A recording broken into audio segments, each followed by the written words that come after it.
You know, whether or not you live in Multnomah County, the action taken by the county board today could really have a direct impact on you. It's yet another effort to direct tens of millions of taxpayer dollars towards possible solutions to the homeless crisis. And because of that, yep, it's our big story tonight. The vote today with the County Commission was months in the making and not without controversy pretty much every step of the way. Before we get to all the fiery back and forth from today's meeting, let's break down where some of the $62.5 million are going. Remember, more than $50 million of those dollars came from the Supportive Housing Services Tax. It's extra money the county did not expect but is pleased to get. The remaining $11 million plus comes from federal funding. The vote on the plan today was 4-1, with Commissioner Sharon Meieran the lone no vote, as she often is. The biggest chunk of money is $16 million to fund 200 beds at the City of Portland's next two mass outdoor sanctioned campsites. The first opened this summer in Southeast and currently has about 135 people living there. A little over $10 million is going towards rent assistance and legal defense services for people facing eviction. More than $9 million for people currently in temporary shelter in the form of housing navigation and assistance. That's meant to free up shelter space, by the way. $7 million towards recovery-focused, transitional, and permanent supportive housing, including for people with mental health and addiction disorders. And here's the big one we talked about yesterday, nearly $7 million for what's being called a 24/7 stabilization center. It's basically a short-term place for people in crisis, whether due to substance or mental health. It's not a sobering center, though. Chair Jessica Vega Pederson says she wants the stabilization center to include a drop-off section with at least 8 beds that could be used for a sobering section. So we'll see. Commissioners approved another $150,000 to support and design the planning work for that sobering section. Now, more than $3 million is going to day centers like Blanche House and Rosehaven. Bobby Lake's Hope Center is getting another $1.25 million to keep at least 175 beds open beyond the end of the year. Nearly $250,000 will go towards new lighting under the county-owned bridges on the Central East Side, and $200,000 is going to fund the downtown expansion of the Clean and Safe program. So, yeah, there's a lot there, a lot of numbers, but we know that you love that, and so we'll give you all that detail. Those are the highlights. Our Blair Best was inside the contentious meeting this morning. The tension between commissioners was certainly on full display, especially between Commissioner Sharon Meieran, who tried to present her own plan, and Chair Jessica Vega Pederson, who was not having it. Blair and I got together this afternoon to talk about it. I'm here with Blair now, and wow, tension's kind of high there today. Very much so. It almost seems like every time the commissioners meet to discuss any sort of funding related to homelessness, the tensions really boil over. And we see it primarily with Commissioner Meieran and the chair, but I can tell you from being there today, not a single one of the commissioners was 100% pleased with this spending plan. Interesting. All right. Yeah. And one of the cool things about this show is that while you're there and you feel it, the audience doesn't get to be there. Right. But we do have the time where we can give you some extended clips, and so that's what we're going to do right now. Check it out. Sadly, I know what the vote's going to be here. It's predetermined. The slate of amendments that will pass pretends it's kind of relevant to a plan, but it's not. It is a poster child for investing massive amounts of money with terms that are vaguer than ever before.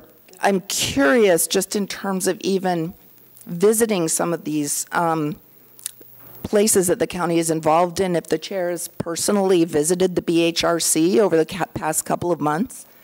It is closer than Portugal, I will say. I look at the behavioral health aspect of this proposal, and it's like someone opened a Cliff Notes of behavioral health, threw a bunch of buzzwords together to write an essay at the last minute because it was overdue, and hoped the teacher wouldn't notice that they just read the Cliff Notes. The problem here is we're talking about lives. I don't have anything to gain or lose, like I just don't, so I'll say it. Again, I am disgusted by this proposal. So rather than continue, go through item by item through this exercise that I found over the years to be sophomoric and exasperating, leaving me angry and frustrated and with an elevated blood pressure, when we have such an opportunity to make a difference with so much money and we're squandering it, I'm going to put out an alternative approach. So I'm just going to use a little easel and put it out. And Commissioner Meieran, yeah. we're not gonna, this is just for board comments. It's not for sharing things. These are my board comments. So we're not doing a display. We actually have we still have Commissioner Brim-Edwards. If anyone wants to see it, they can see it, and I'll post it. And it will be right here. It's a display of a system. Okay. And I will, wow, in this display that I'm not allowed to show, apparently, you invest the resources where they fit in to meet the need. The county's been saying it's implementing Built for Zero. I apologize, but I am going to have to catch a flight within like 5 minutes. Okay. So, and I would like to finish my comments. If you want to vote and then I can finish my comments, that's fine. I know what the vote will be, but I'd like to finish my comments. Okay, we'll give you time afterwards. I do want to respect absolutely. The fact that Commissioner Stegman, and we did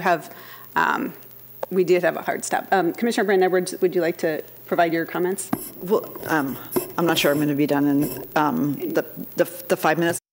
Okay, so at this point, Commissioner Stegman voted before everyone else, logged off the Zoom, and then she had to leave to catch a plane. And where is she? What is she doing? So she's actually in Texas looking at how they handle the homeless crisis there. And she's very excited to come back and share that with the board. Okay. So then after all of that, the chair gave the floor back to Commissioner Meieran so she could finish off her final comments. This can make some politicians look good in the short term. And it will look good when they point to the list of the things they voted to invest in for their next political effort.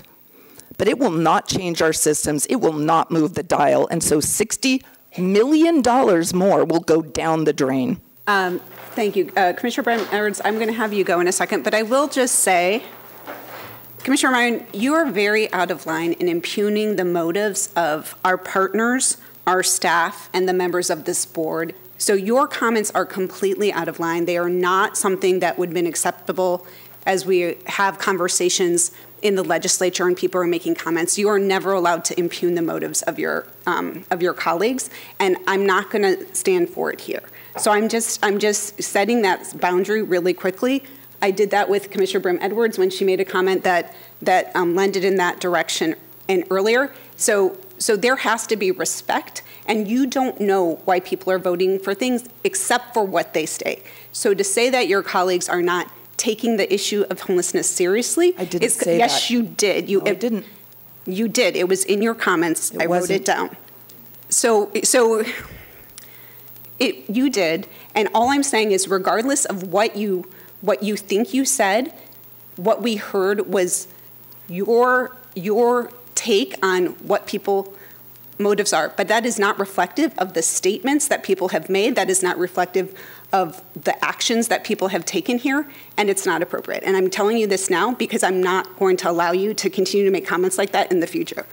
So I'm not sure thank what you. the exact Commissioner comments are, but we can talk about them later if you'd like to have a conversation about it. Commissioner Brim-Edwards, please go ahead. That was warm and fuzzy, wasn't it? Not exactly. All right, so here's my opinion on all this. The leaders of Multnomah County, they don't really need to love each other. They don't even need to like each other, and it seems pretty clear they don't. But they should find a way to respect each other so the public's business can get done. Now, I don't follow the county commissioner closely, so I don't know how long that ill will between the chair, Vega Pederson, and Commissioner Meieran has been going on, but it seems like it's hit a new high recently. Last October, Willamette Week had both in for an interview to decide who they should endorse. The two were taking verbal shots at each other back then. Meieran saying the joint office would not answer her questions. Vega Pederson saying the problem was not the joint office, but Meieran's ability to get answers. So, yeah, kind of chilly even back then. Vega Pederson beat Meieran in the most recent election to become the county chair. That is a powerful position with wide latitude when drawing up the county budget. Nearly a year later now, Meieran and Vega Pederson still going at it. We're starting to see it in public, as Blair pointed out, but it's not just in public, not just trying to get headlines, for example. Yesterday, when I interviewed Commissioner Meieran about her insistence that the county pay for a sobering center, Meieran lashed out at Vega Pederson, who did not include that center in her latest spending plan ahead of today. I honestly don't get it. It is ludicrous that after an entire process focusing on finding an alternative place for people to go other than ERs or jail, when they are intoxicated by alcohol or other substances. She has ended up with a proposal that does nothing of the kind. I think it shows the depth of her lack of understanding of our behavioral health system. Meieran wanted to have $15 million set aside for a sobering center, but that did not happen. Now, look, I'm not saying it's bad for the Commissioner Meieran to challenge the chair. In fact, frankly, I think it's good. Meieran is the opposition. She's the one who refuses to go along with the majority. And in my opinion, she often raises excellent points. But I'm not quite sure where all this is leading, where all this ill will is going to get us to. Now, I do know that a lot of you who are watching our show are in the political world. And if you know what's really going on behind the scenes, fill me in, will you? In the meantime, feel free to let us know about what you think about all this, even if you're not an insider.